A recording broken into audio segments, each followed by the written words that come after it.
Fala galera ligada no canal do Super Lutas, Laerte Viana na área, finalmente de volta ao cenário, de volta ao estúdio. Nos últimos dias eu passei viajando a trabalho, produzindo algumas coisas, mas agora cá estou novamente para falar sobre um tema que tem sido bastante discutido nos últimos dias. Desde que Charles do Bronx conquistou o cinturão peso leve do UFC, o Brasil voltou a ocupar o número 1 da lista de país com mais cinturões na organização. Atualmente, além do Charles, obviamente, temos ainda Davidson Figueiredo como peso mosca e Amanda Nunes, dupla campeã, peso pena e peso galo, que colocam o Brasil com 4. Esses números e feitos servem até como respostas para aqueles que diziam que o Brasil estava acabado, que o MMA estava em baixa, que essa nova geração não presta e coisas do tipo. Podemos até estar vivendo um, entre aspas, novo auge agora em 2021, mas a verdade é que nunca saímos lá de cima. Se a gente olhar para o ranking, por exemplo, das 11 categorias, dos 176 nomes espalhados, 36 são brasileiros. Em questão de título, para vocês terem uma ideia, só nos últimos 3 anos, nomes como Jéssica Andrade, que ganhou nos palhas e depois perdeu nos moscas,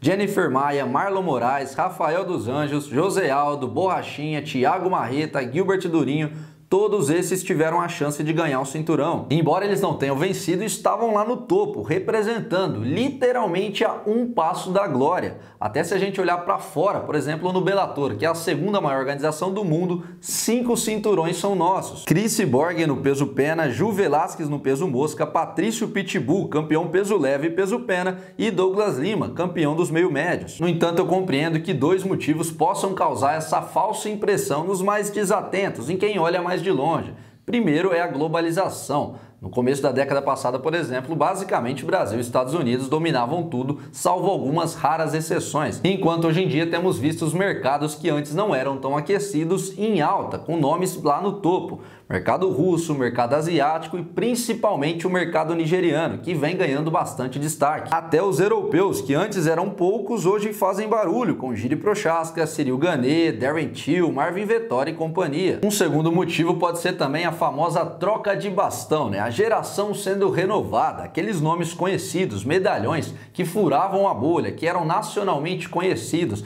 que a tua mãe, que a teu tio, que a tua avó, que não acompanha MMA, mas batiam o olho e sabiam quem era, esses nomes já não estão mais em alta. Quase todos ou já se aposentaram, ou já saíram do UFC, ou já está na reta final de carreira. Anderson Silva, Vanderlei Silva, Vitor Belfort, Lyoto Machida, os irmãos Minotauro e Minotouro, o único que se mantém no maior palco do mundo, mas bem longe do seu auge, é Maurício Shogun, que também já anunciou que deve pendurar as luvas em mais 1 ou 2 rodadas. E foi justamente o curitibano, ex-rei do Pride e ex-campeão do UFC, que pontuou Paulo Borrachinha durante uma entrevista ao site AG Fight como principal prospecto, como provável futuro campeão aqui para o Brasil. Se liga só, abre aspas. O Charles do Bronx já é uma realidade, é um campeão nosso, é um cara que já vem mostrando que merecia essa chance pelo cinturão e provou que é bom mesmo. O Borrachinha é um cara que eu gosto muito, o jeito que ele luta andando pra frente, buscando a luta, e acho que ele deve ser o campeão em breve. Tem também o Danilo Marques, que é um amigo e me ajudou muito nas últimas lutas e já tem 2 vitórias no UFC e acho que em breve vai estar no top 5 dos meio pesados. O Brasil está bem servido e acho que é uma questão de tempo para termos mais cinturões. Fecha aspas. Vale ressaltar aqui que quando ele fala questão de tempo é literalmente, porque agora, daqui 3 meses em setembro, Glover Teixeira vai disputar o cinturão até 93 quilos contra Jan Blachowicz. E se eu tivesse que pontuar aqui, no curto prazo, em 1 ou 2 anos, nomes que poderiam de fato disputar o cinturão e trazer para o Brasil, eu arriscaria em Edson Barbosa no peso pena, que vem surpreendendo bastante, a dupla de amigos Vicente Luque e Gilbert Durinho nos meio médios e as garotas Marina Rodrigues e Amanda Ribas no peso palha. Se o planejamento for ainda mais para frente, pensando a longo prazo, dando um processo de maturação, de amadurecimento dos atletas, as nossas opções são ainda mais ricas. Thiago Moisés, Luana Pinheiro, Ricardo Carcassinha, Matheus Nicolau, Michel Pereira, Raoni Barcelos, são muitos nomes que podemos citar com potencial para brilhar no futuro. Portanto, é normal a gente entender essa entre-safra, essa nova geração, essa transição, que novos nomes vão surgir e vão brilhar, mas também precisamos compreender que, salvo raras exceções,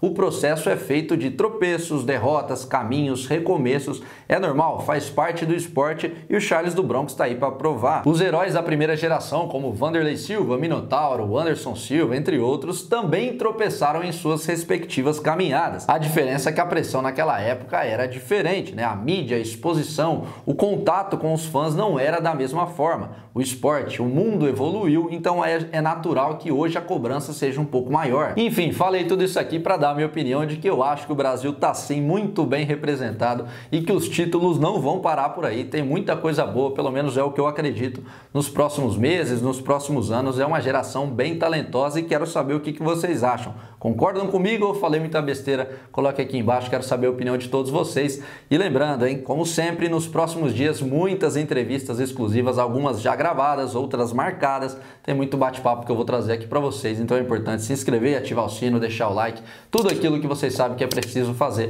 para se manter por dentro e informado de tudo. Caso ainda não tenha visto, dá uma olhada lá na entrevista que eu fiz com o Charles do Bronx, direto da casa dele no Guarujá, e também com Chris Cyborg, falando tudo sobre a sua relação conturbada com o UFC, Dana White, sua boa fase no Bellator e muito mais. Vai aparecer aqui no quadro do lado e os outros vídeos também é só irem ali na aba de vídeos. Beleza? Obrigado pela audiência, espero ver vocês nos próximos dias. Valeu!